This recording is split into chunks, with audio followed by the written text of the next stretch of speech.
आज का सत्संग तो 7:30 बजे आता है साधना पे, तब तक मैं किसी और संत का देख लेती हूँ।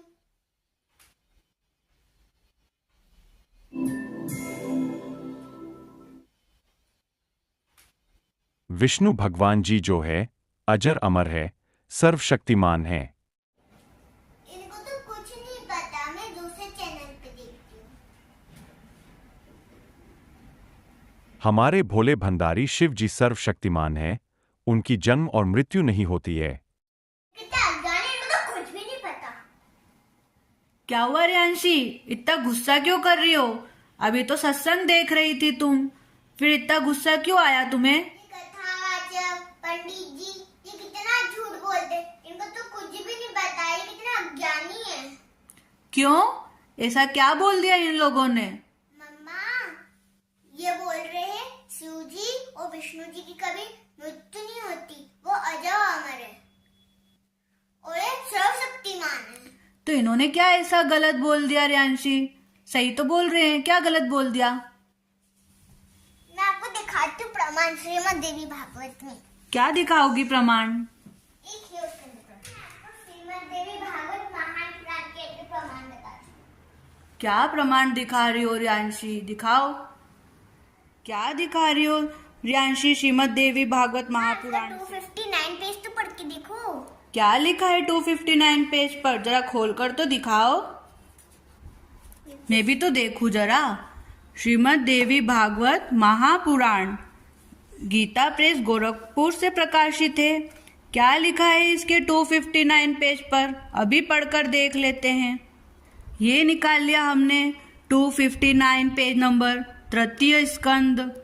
क्या लिखा है इस पे? ब्रह्मा, मैं अर्थात विष्णु तथा शंकर, हम सब आपके ही प्रभाव से उत्पन्न होते हैं। जब हम नित्य नहीं हैं, तो फिर इंद्र आदि प्रमुख देवता कैसे नित्य हो सकते हैं? अरे रियांशी, ये विष्णु भगवान क्या बोल रहे हैं कि ये सब माता जी के प्रभाव से ही उत्पन्न होते हैं और यह नित्य भी नहीं है। इसका अर्थ है कि ये भी अजर और अमर नहीं है। अच्छा, मम्मा इसका 463 पेज तो पढ़ के देखो। 463 पेज, उसको भी पढ़ लेते हैं। ये खोल लिया हमने 463 पेज, चतुर्थ स्कंद। इसमें क्या लिखा है थोड़ा इसको भी पढ़ लेते हैं। ब्रह्मा, विष्णु, महेश और इंद्र आदि जो देवता तथा मुनिगण है, वे भी अपनी आयु के परिणाम काल तक ही जीवित रहते हैं। अच्छा, अर्थात इसका तात्पर्य है कि ब्रह्मा, विष्णु, महेश की आयु जो है वो निश्चित है, उसी आयु तक ही ये जीवित रहते हैं। हे राजन, अंत काल आने पर स्थावर जंगमात्मक यह जगत भी विनष्ट हो जाता है, अर्थात ये पूरा जगत भी नष्ट हो जाता है।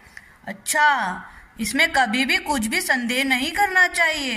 हे भूपाल, अपनी आयु का अंत हो जाने पर ब्रह्मा, विष्णु, महेश, इंद्र आदि देवता भी विनष्ट हो जाते हैं।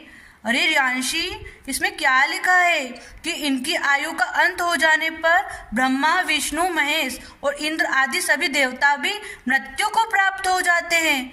ये तो बहुत बड़ी बात लिखी है रियांशी, मैंने तो पहली बार पढ़ा है ये सब कुछ। मम्मा मैं तो आपको पहले ही कह रही थी कि ब्रह्मा, विष्णु, महेश अजर अमर नहीं है, ये भी मृत्यु को प्राप्त होते हैं। हाँ रियांशी, तुम सही कह रही थी कि ब्रह्मा और विष्णु अजर और अमर नहीं है, ये मृत्यु को प्राप्त होते हैं। तुम सही कह रही थी रियांशी।